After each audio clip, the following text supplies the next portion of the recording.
We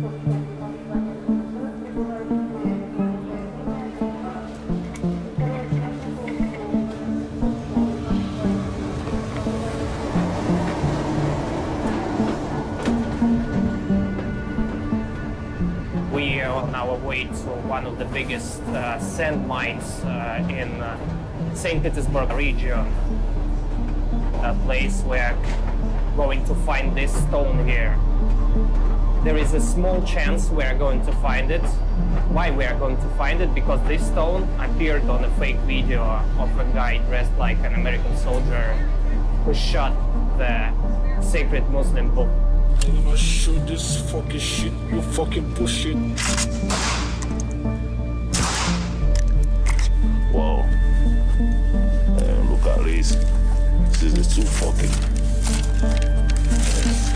He uses a Russian gun to shoot the Quran to discredit basically US Army.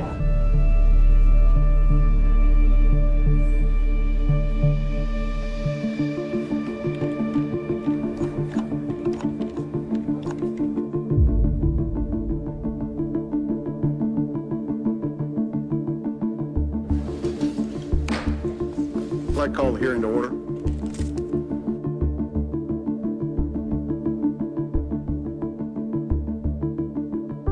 How did Facebook somehow not make the connection that electoral ads paid for in rubles were coming from Russia? I don't want journalism to be a lie, to be fake, so if you produce fake stories, nobody trusts journalists anymore. In Russia, it's more difficult to be a journalist because more often journalist means liar.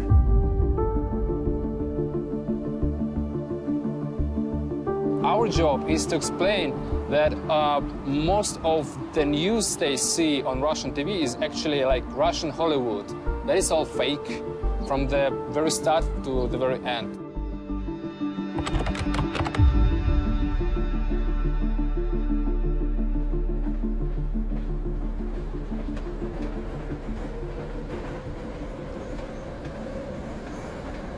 My name is Andrew Soshnikov. I'm an investigative journalist. I'm 27 years old, and I'm keen on debunking fake news that are spreading through the media.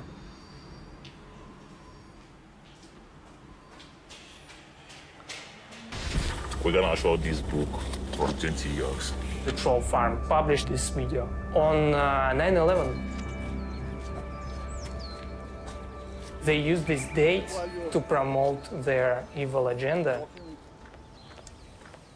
And the first media outlet who paid attention to it was The Nation News. Officially, The Nation News is registered on Savushkina Street 55 in St. Petersburg, which is the same address of Troll Farm. And now they spreading this video of a guy who shot down the Quran. So before visiting this place, I've checked lots of former sand mines in St. Petersburg area. The thing is why we've chosen this place is the texture of the sand.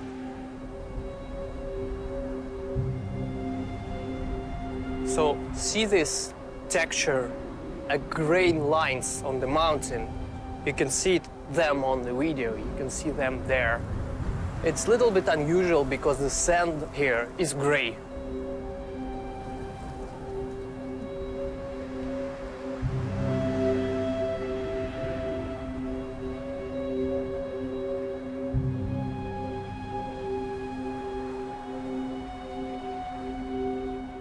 So we've been there for a couple of hours, and there are lots of stones, like the stone we're trying to find, but there are so many of them.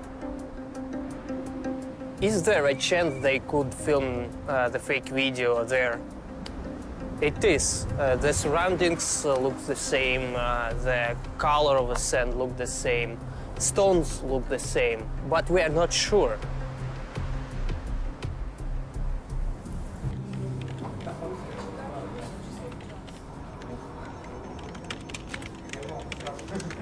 The main Troll Factory product is internet sock puppeting. Is when people use different accounts and pretending to be real people, but they are not, and they have technical assignments where it's said directly what they must say and what point of view they have to promote.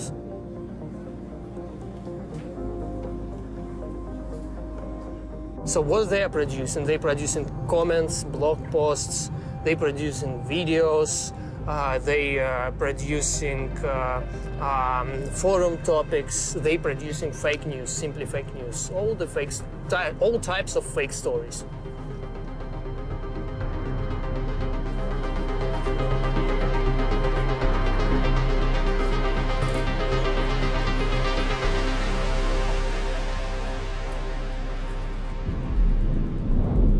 My name's Ben Nimmo, and I study online propaganda and disinformation for the Atlantic Council's Digital Forensic Research Lab.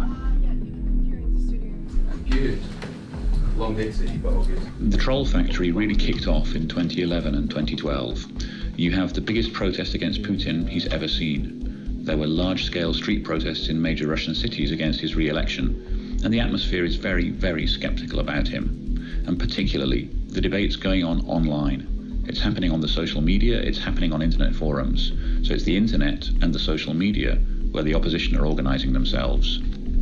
There are such things as journalistic standards. There is the obligation to preserve due impartiality and due accuracy.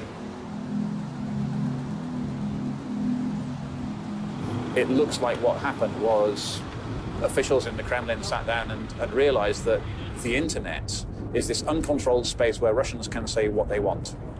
And what they want to do is complain about Putin being in power again.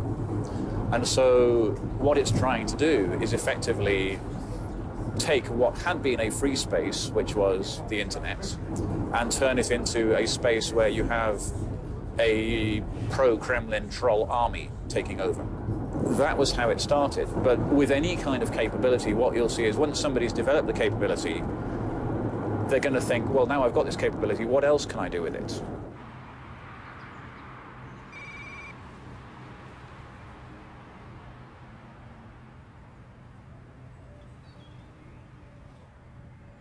You can find digital proofs, you can make digital investigations. Because when people interact through social media, everything they do on social media, they leaving lots of footprints, lots of digital footprints.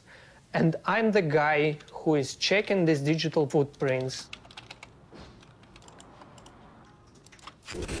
Wow, this is a bullshit. Man, what motherfucker. God, the shit they done to this He tries to sound like African American, but his English, it's even much worse than mine. That's something. fucking bullshit. The first thing you see is this is not an actual uniform of American Army. You can buy this costume in every store with the military clothes or extreme sport. This helmet is not a military helmet, it's for base jumping.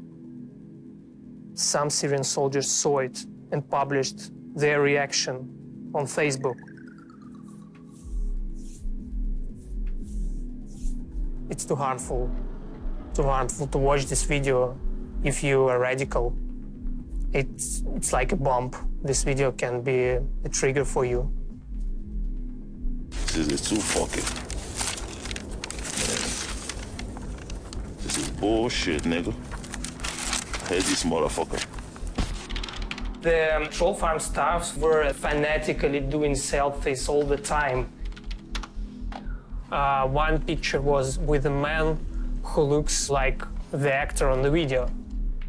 I had to download the full video and find the only moment, the only second when he looked at the camera. And then I found his account.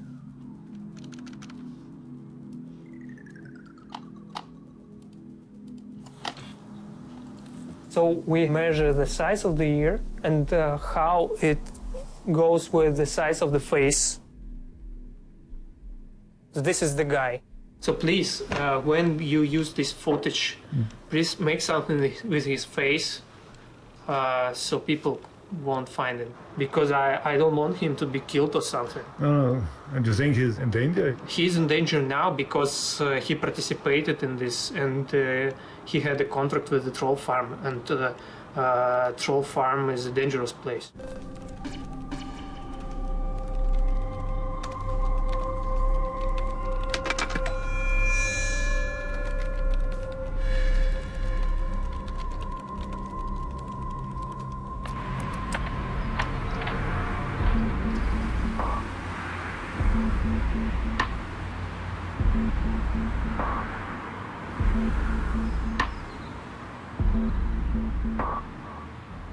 My name is Roman Dobrokhotov. I'm editor-in-chief of The Insider. It's an online magazine that is dedicated to journalist investigations. One of our focuses is anti-fake project. So these are investigations on Russian governmental propaganda and how this state propaganda make fake news, fake stories. Кто из вас позвонит Леонтию? One of our most interesting investigations was about a lady who lives in Germany, who works for kind of producer for Russian state-owned TV channels, helping them to create fake news. Волна беженцев накрыла Европу. Что думают жители Германии о благих намерениях фрау Меркель? Смотрите прямо сейчас. Специальный репортаж из Германии. Только на телеканале «Звезда». Мой муж сказал, чтобы я обязательно каждый день носила баллончик в кармане, газовый баллончик. Вот он у меня всегда с собой. So she appeared with fake name on our TV channel that is owned by Ministry of Defense, and explained that situation in Germany is in deep crisis because of violent immigrants, that she is also one of the victims of immigrants and so on. Семья Виктории Шмидт уже всерьез задумалась о возвращении в Россию. Нашествие мигрантов изменило их жизнь в Ганновере на до и после. Женщина убиралась в том месте, где жили мигранты, но случилось ужасное. Мало того, что ее убили, ее перед этим еще и изнасиловали. Ладно, ты глянь, если там что-то интересное, то можно, в принципе. So we found her real name, we found her. We called her pretending to be one of Russian TV channels and asked her everything about how much does it cost to make these kind of fake stories that she makes, how often does she do it, with what channels she cooperated, and recorded all of her answers. So she was very open for us because she thought that she is going to work for us too. Хотите, я вам озвучу. Я здесь живу давно, замужем за немецким гражданином. Могу озвучить все, что вы захотите. Ну, это все еще зависит, конечно, от стоимости. Просто я не знаю, честно говоря, какие сейчас актуальные расценки. Вот если бы вот вы нас сориентировали примерно. Да, 500 евро дала. А сколько какой-нибудь там федеральный берет? Там примерно у них какие расценки? Ну, Первый канал тоже мне 500 платили. Ну, то есть это рыночная такая цена, да, примерно 500? Ну, да, начиная от 250 евро, это я... For Vladimir Putin, it is very important to show the situation in the European Union and especially in the most important countries in the European Union, like in Germany, that the situation is very bad, that Europe is in crisis, and so on and so on. That's important to persuade Russian voters that Russia not is an exclusion, that every country has their own problems, and maybe Europe is a little bit richer, but actually there are some problems that are more tough than in Russia itself.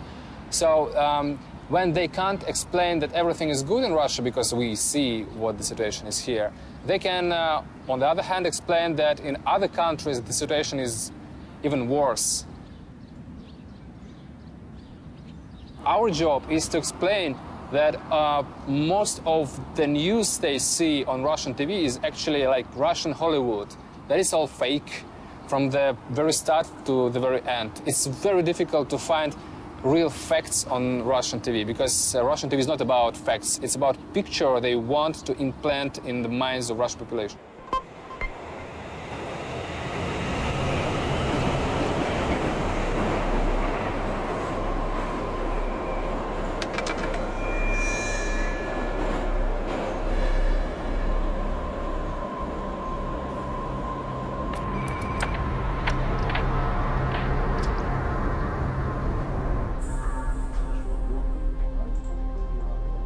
Ну, у них просто баг.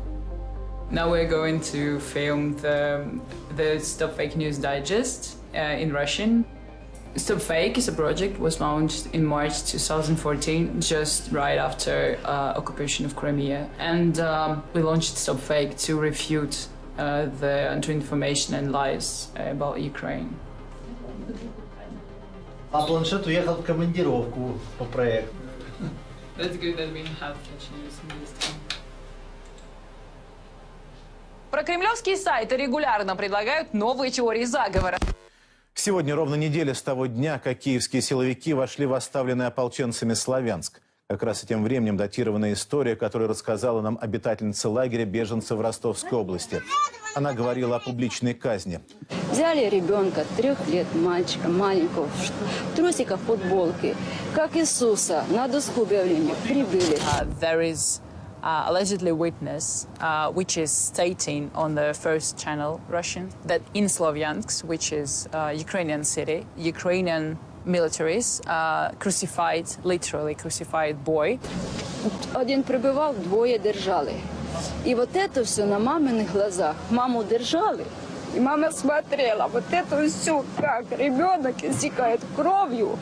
But nothing beside her words of this allegedly witness is given as a proof. And there is no footage and no photos. And it was said that it happened all in the the center of the city, which is a really small city with not much people living there. And this is important detail because afterwards there were journalists who made the trip there, and they were basically asking everyone on the camera, everyone they've seen, and no one knew anything about this. Вот буквально это было 2 или 3 дня назад. Первый канал российского телевидения сообщил о том, что в день, когда сюда вошли украинские войска, на этой площади собрали женщин и детей, и якобы убили ребенка. Нет.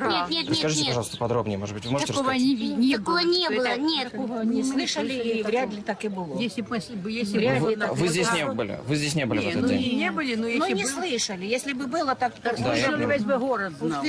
Не было такого. Это все сплетни. Но вы ни от кого это не слышали? Не, вообще речи. Если бы на площади было, то мы бы знали, мы недалеко живем, тут бы вся округа знала. Ясно. Это все глупости. This is a pretty used way of manipulation in the Kremlin propaganda to use, a child, basically an innocent person, which looks innocent to all the public, right? And show that Ukrainian military are so merciless, they actually crucify a child.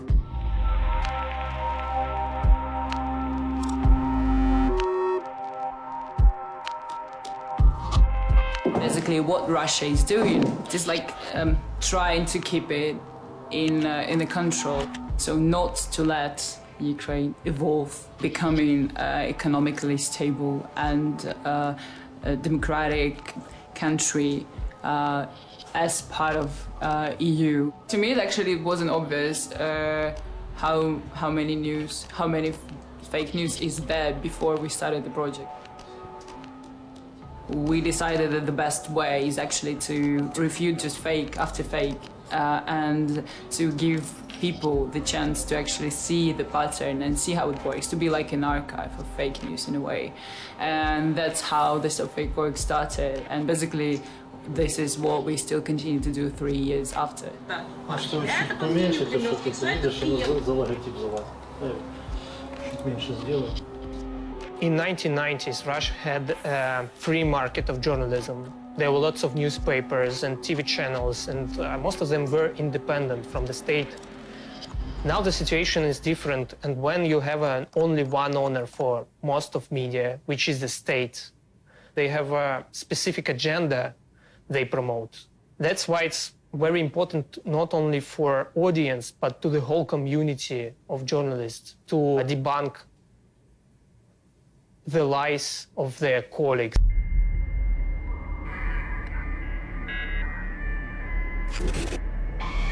In the early afternoon of July the 17th, 2014, a Boeing 777-200 of Malaysia Airlines departs Amsterdam Airport Schiphol. When flight MH17 is above the eastern part of Ukraine, a Buk surface-to-air missile system fires a missile. Flight MH17 disappeared from the radar at 20 minutes and 3 seconds past 1.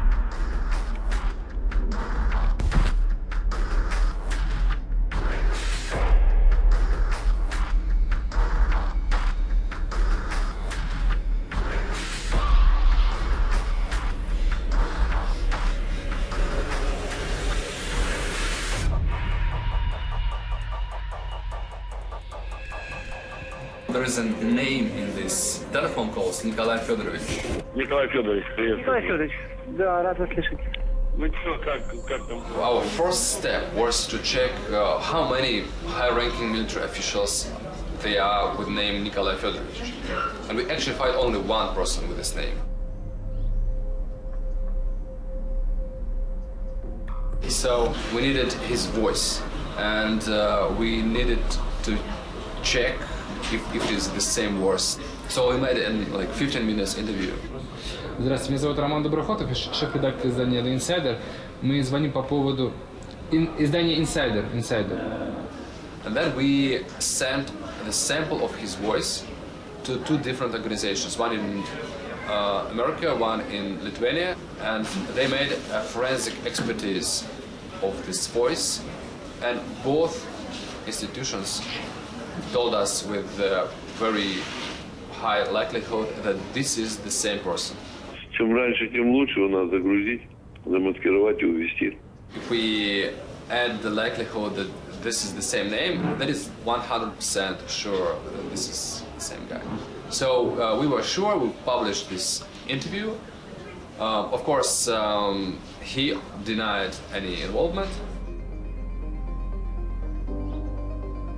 My theory and the theory of my colleagues is that General Tkachev is responsible for bringing this launch pad that shot MH17 to Ukraine from Russia. It cannot happen without some high-ranking officials involved. We think that Vladimir Putin, as head of the military, is responsible, but also there were concrete military officials who were organizing this. So I think that Dolphin is exactly this kind of person from Russian side, from one of the high-ranking military officials, General Colonel, who was responsible for bringing this missile to Ukraine.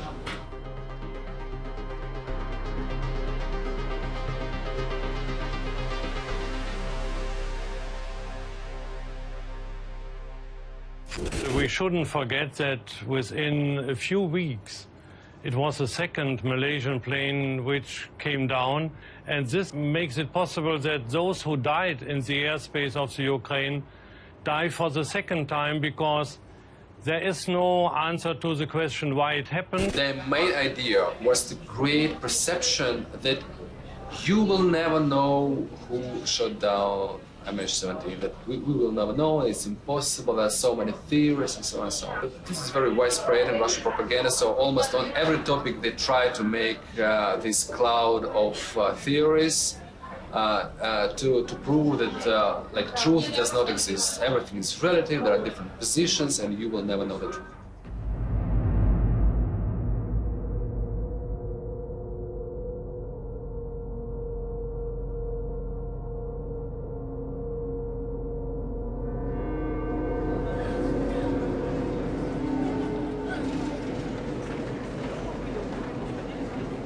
It was year 2013. I worked on a local newspaper, and I saw on a social network a very small message from a woman.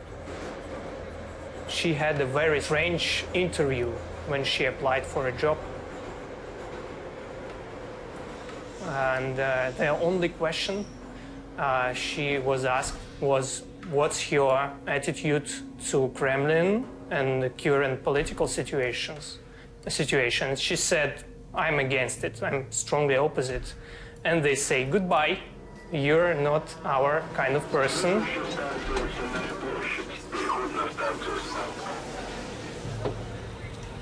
I asked for a phone number that was used to establish this interview. I made a fake story that I'm like a teacher and I want a new job. So I came to this troll factory, Finnish-style business building, and I worked there undercover as a journalist for 1 day. I was told to write stories from different profiles. So I had to act, but I'm not an actor. Then I published the story, and a couple of months later, I had an insider there. Her name is Ludmila. She worked there for 1 month and some weeks, and she told me from the starting point that she wanted to close it down. I said, please send me as much materials about it as you can, so we can understand the agenda, how it works.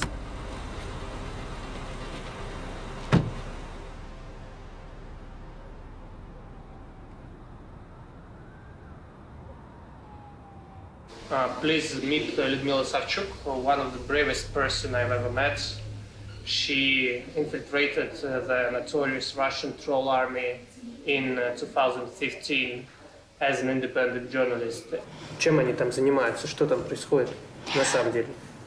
На самом деле, ежеминутно, ежесекундно, и каждые круглые сутки, без выходных и праздников, они пишут про кремлевские комментарии, не только комментарии. То есть это статьи, потому что там сидят и журналисты вот эти фейковые, да. Там снимаются видеоролики, там делаются картинки, вот эти демотиваторы бесконечные. То есть они не знают персоналей, которых они очерняют и восхваляют.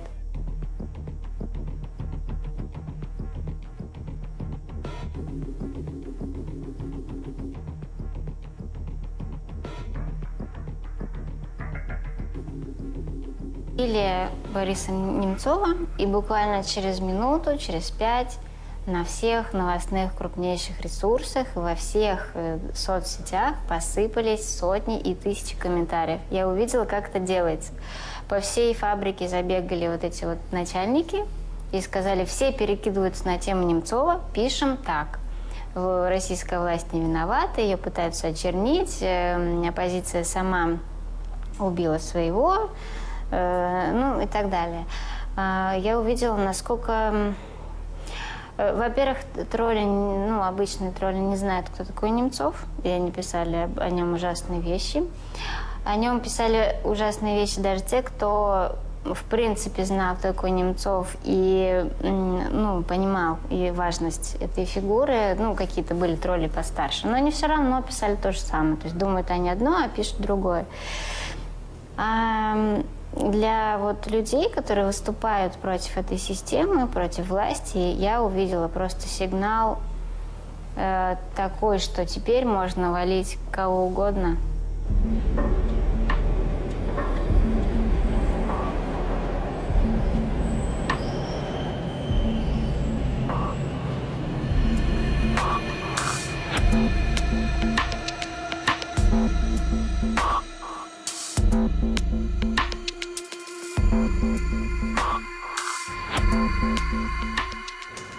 Самые обычные, такие же, как все, ничего особенного.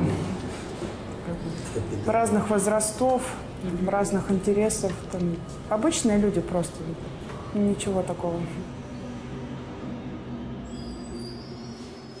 На какие темы, о чем конкретно мы писали?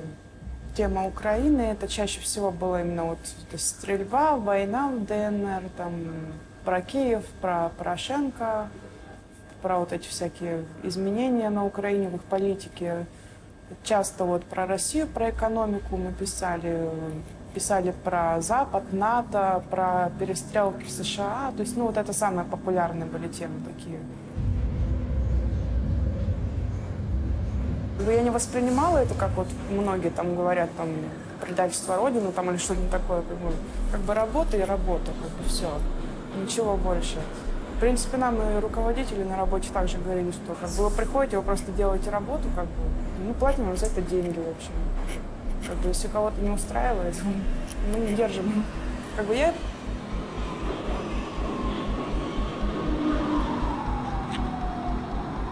И затем, когда я выступила, обнародовала вот эти материалы о фабрике и выступила уже с публичным разоблачением, то же самое, вот этот механизм начал работать против меня. То есть с разных аккаунтов и разные звонки, даже не напрямую, а вы не боитесь, там, у вас дети. Осторожно вы спрашивали, что да как, и потом увенчали этот разговор, значит, а за это, значит, типа, успокойте Людмилу, за это вообще-то убивают. В общем, поэтому я к этому относилась серьезно. Был такой момент, когда я просто перевезла детей к их отцу, чтобы они к нему привыкали, и чтобы, если со мной что-то случится, чтобы им было не так тяжело вот этот момент пережить. То есть вот в такой атмосфере, в общем, живу я и живут, в общем, многие.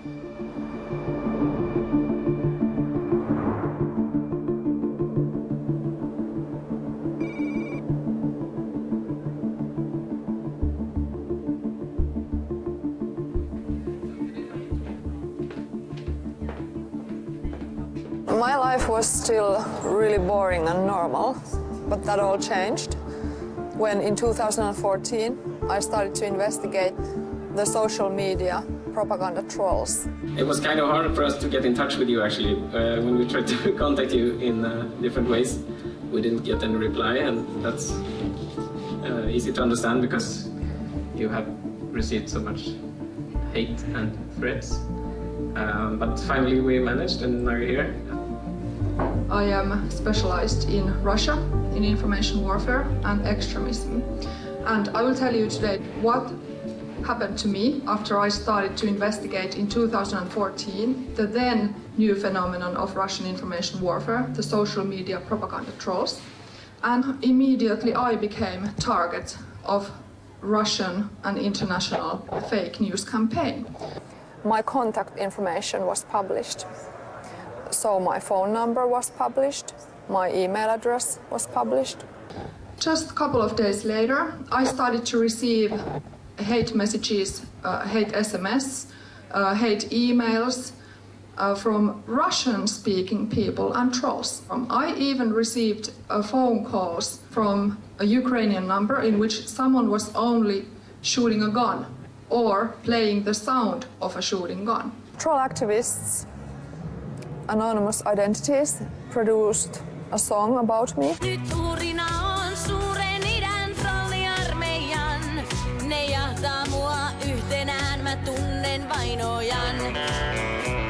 The video was published as a part of a longer campaign conducted on social media. And also Facebook helped these guys to spread it even further, because I found out that these activists had even bought visibility for posts mocking me and smearing me. And they also, some of these activists went through old court files, and they found that when I was in my 20s, so like 15 years ago, I received a €300 fine for drug use. And they also started to contact my bosses, and they would ask my bosses, why do you recruit drug addicts? If you are anyway appear on a social network as the critic of Kremlin, they will come to you, they will attack you, you will face trolling and cyberbullying and stuff like this online from the troll farm. In the spring 2015, I also received a very disturbing text message. In this message, someone, the sender, pretended to be my father, who at that time had been dead for 20 years. I know that this job is dangerous, but if you protect yourself, it's not so problematic. How can you protect yourself? Cautious way of life, I think. When somebody ring at my doorbell, I never open. Just because I'm not expecting anyone. Never.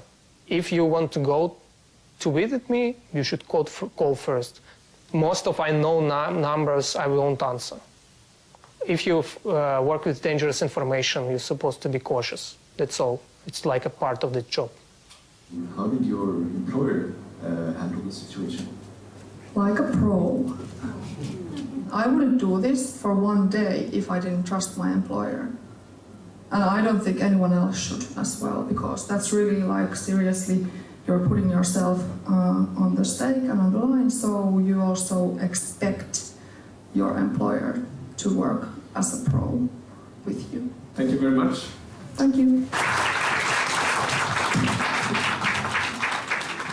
Well, I think debunking of fake news and journalist investigations is the most important thing to do in Russia right now, because we are now in the situation when the old informational sphere is censored by the government, and people just don't get real information about what's going on. Actually, journalists are those who are responsible for explaining the situation, even though we are censored, even though some of journalists are killed and repressed, still there is a responsibility of showing the most painful parts of Russian politics.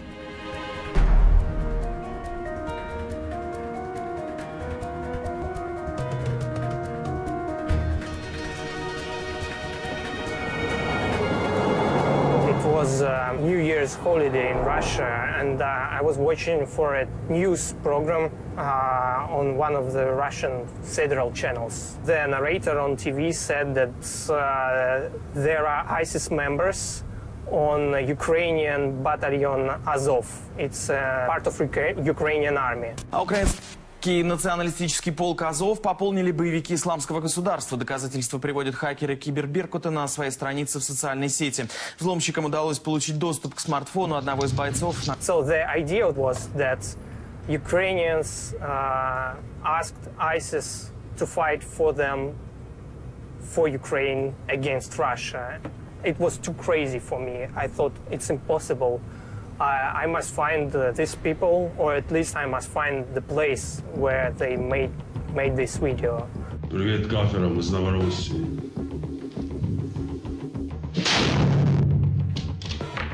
There's a small detail appeared on one of the pictures. You can see a duct tape. You barely can see it on the video. It's just laying on the ground. But you can see a logo of the company that produced it. It's an unusual one, so I tried to find the company that produced the duct tape. After several hours of searching, I found the online shop of the company that produced this duct tape in Podolsk. So yeah, I thought it's Podolsk, definitely. I need to find the industrial building, the same as in the video and the pictures, in Podolsk, because the producers of this fake video could buy the duct tape in Podolsk.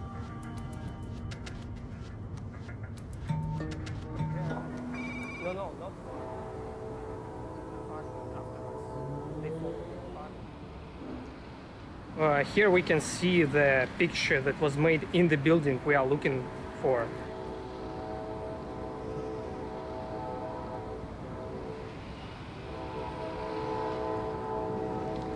This is the Soviet-era industrial standard on how you build factories. They're all the same. That's why it's so hard to find the actual place on the small details on the buildings to make the difference. And the main point is this solid window. You can see it from here, exactly as in the pictures and in the videos. But the thing is, this small windows are different from the windows I've been looking for. It's not the place I've been looking for, unfortunately.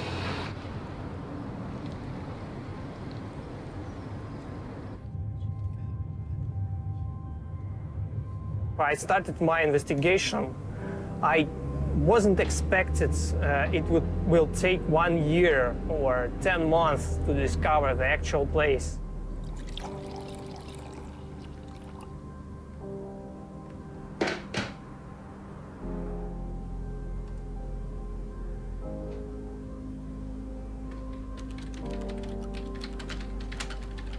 I started once again looking to the pictures, analyzing it, all the little tiny objects that are on the pictures, on the video.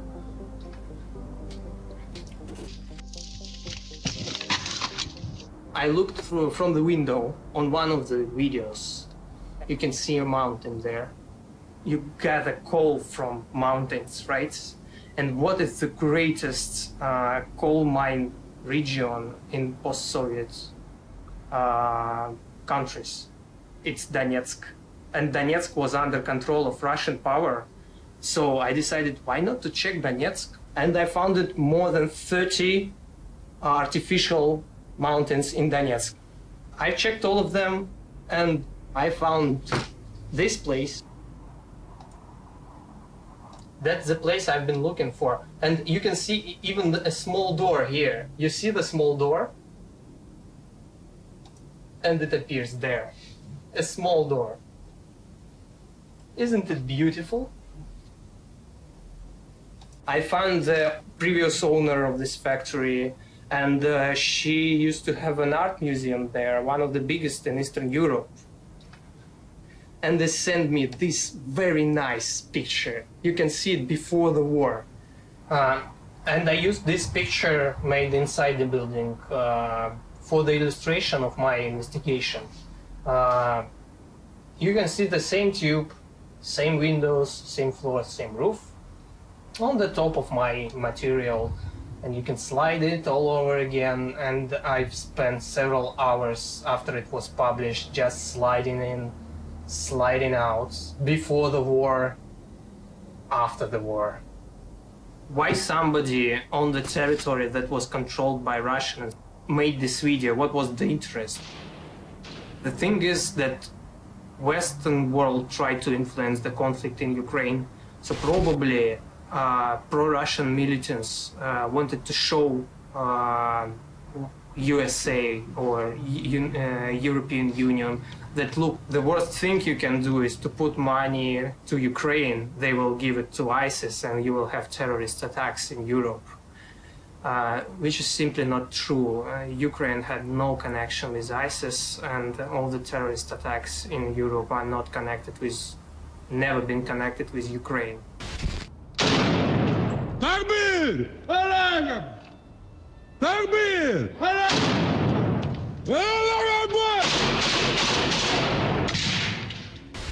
I've checked how this video appeared on the media, and we have two federal channels that used it in their news program. They showed it without any reflection. Безразличие к растущему фашизму на Украине, отмечают в Киберберкуте, приведет к тому, что жители получат у себя под боком миллионы оголтелых отморозков. Это цитаты и тренировочные базы ваххабитов, откуда боевики смогут осуществлять атаки по всей Европе. The result costed my time. I spent about a year, several months to cover this story, to find the actual place. And I did it, and I think it's good to it was good to find it.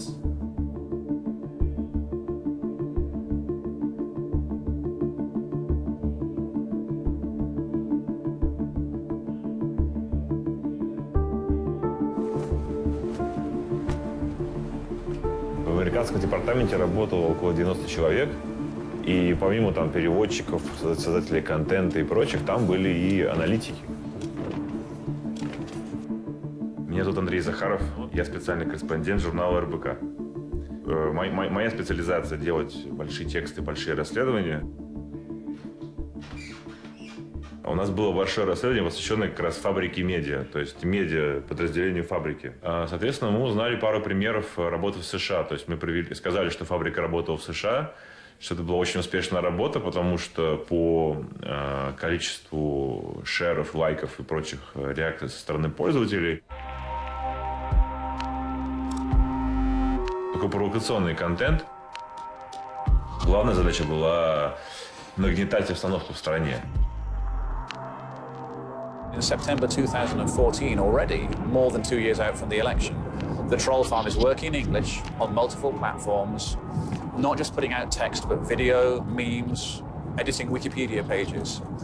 It's already a full-spectrum operation. You had accounts which pretended to be Black Lives Matter activists, they pretended to be far-right, they pretended to be far-left. So they were really covering, by the look of it, as many different options as possible. Очень грамотно было построено с точки зрения, опять же, не знаю, какого там, анализируются болевые точки, потом по ним бьются. В этом смысле все было правильно.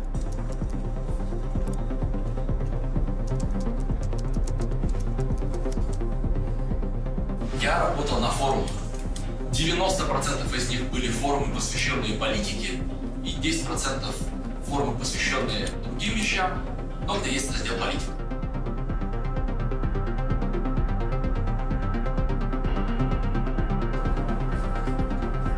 Сначала тебе нужно там из Кентукки быть реднеком, а потом тебе нужно из какой-нибудь Миннесоты быть, например, тот же белым чуваком, который всю жизнь работал, платил налог.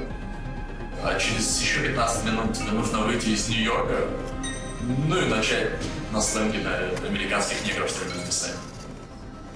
Мне на YouTube скинули видео, где афроамериканец, но, как выяснилось, африканец, в форме американского солдата стреляет в Коран. We're gonna show this book from 20 years.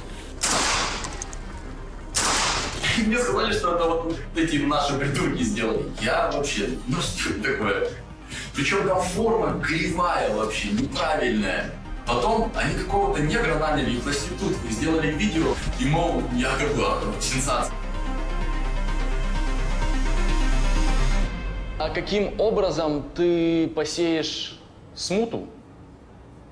Либо в комментариях к новостям, либо на политическом форуме, без разницы. Очень грамотно с точки зрения СММ делались. То есть это какая-то броская картинка и в стиле мема подпись. То есть сверху какое-то утверждение или вопрос, да, снизу, соответственно, пишешь, что, там, например, ты хочешь, чтобы они стали американцами? И в Secret Boros они использовали фотографии мигрантов, какие-то мексиканцев любили постить. То есть это именно было посвящено прежде всего вопросу миграции из Мексики.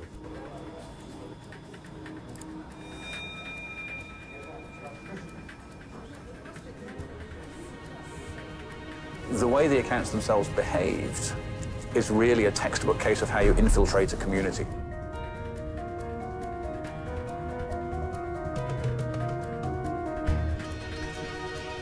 A lot of the narrative that they were building was the idea that the US elections were going to be rigged in favor of Hillary Clinton. It appears stealing an election in the US may be a candidate's certain way to secure a win. As easy as 1, 2, 3.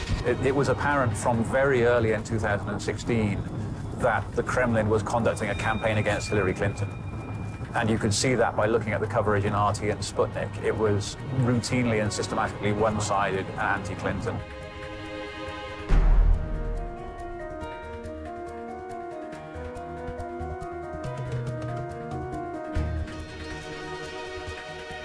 If you looked at, for example, the account called Tennessee GOP, a lot of what it was posting was good patriotic American stuff.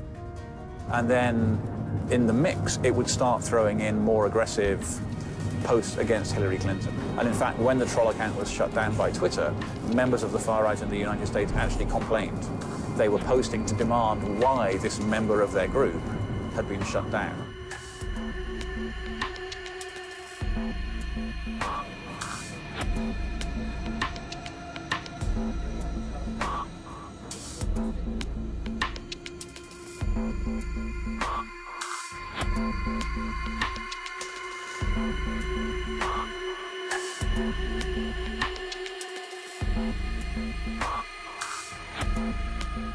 Организовывать, сидя в Петербурге, и провели эксперимент.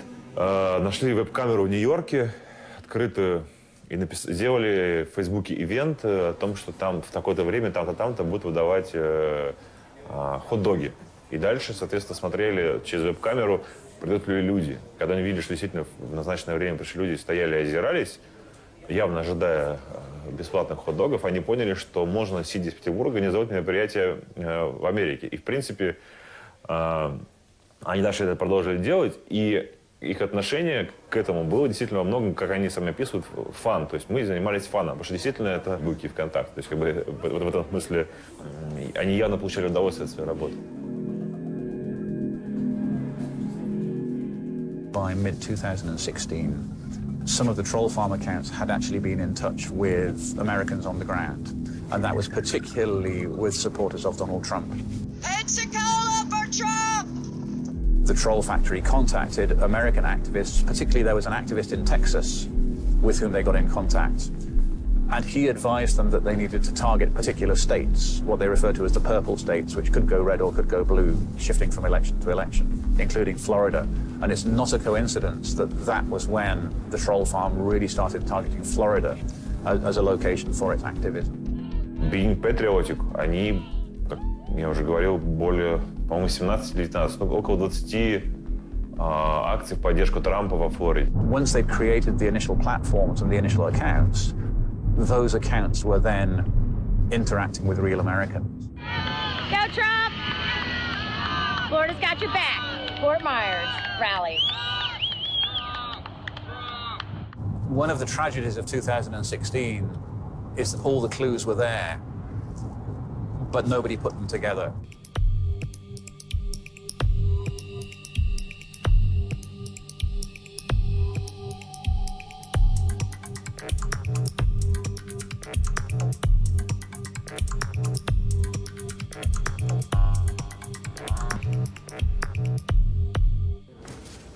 The Heart of Texas group created a public event on Facebook to occur at noon, May 21st, 2016, at the Islamic Center in Houston, Texas, to stop the Islamization of Texas. The United Muslims of America subsequently created an event on Facebook to, I quote, save Islamic knowledge.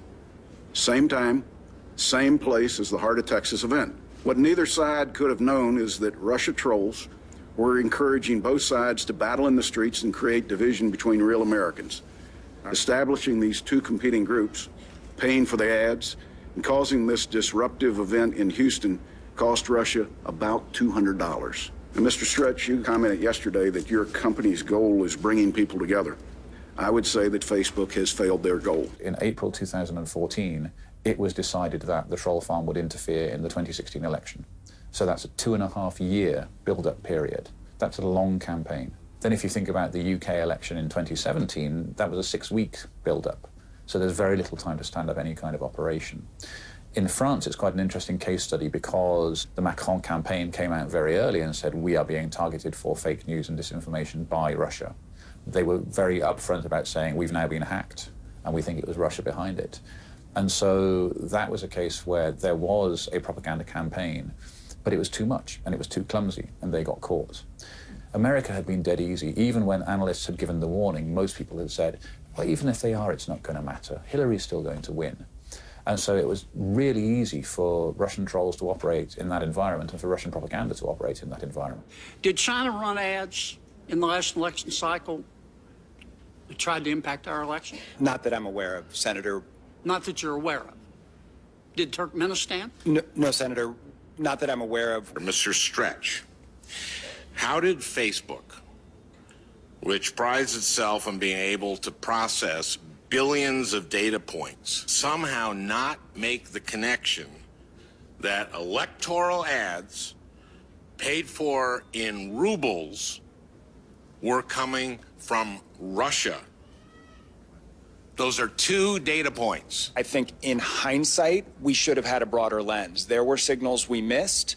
You can't put together rubles with a political ad and go like, Those two data points spell out something bad.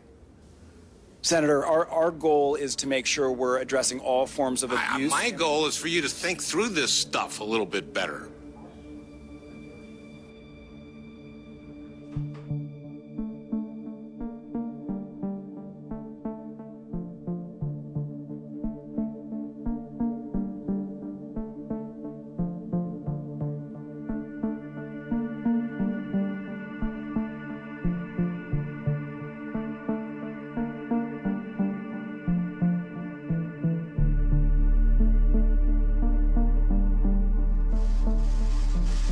This indictment serves as a reminder that people are not always who they appear to be on the internet. The indictment alleges that the Russian conspirators want to promote discord in the United States and undermine public confidence in democracy. We must not allow them to succeed.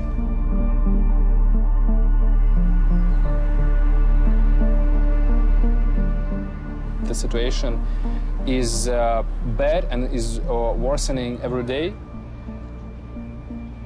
As a person who studied political science in university and who I think have some understanding of how other countries became democracies, I think I have a little bit more responsibilities than other people to explain what shall we change in the country. We have to try at least to change something. And if we fail, at least we can say that, well, at least we tried.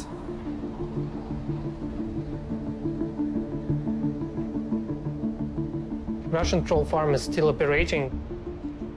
They relocated from one business center in St. Petersburg to another, but Kremlin still need what they do, and they continue providing this service to Russian power. The content of the troll farm, orchestrated by them or spreading by them, is more and more aggressive, and the quality is rising, actually. I think it's because in some way, I mean Russian investigative journalists, trained them how to protect themselves and how to do this sophisticated disinformational campaign. Because when they started in 2013, it was very easy to debunk. You could easily say this was made in Russian troll farm. Now they're much more sophisticated. Even if you know that it was made by a troll farm, you can't prove it because they are more and more sophisticated and aggressive during the time.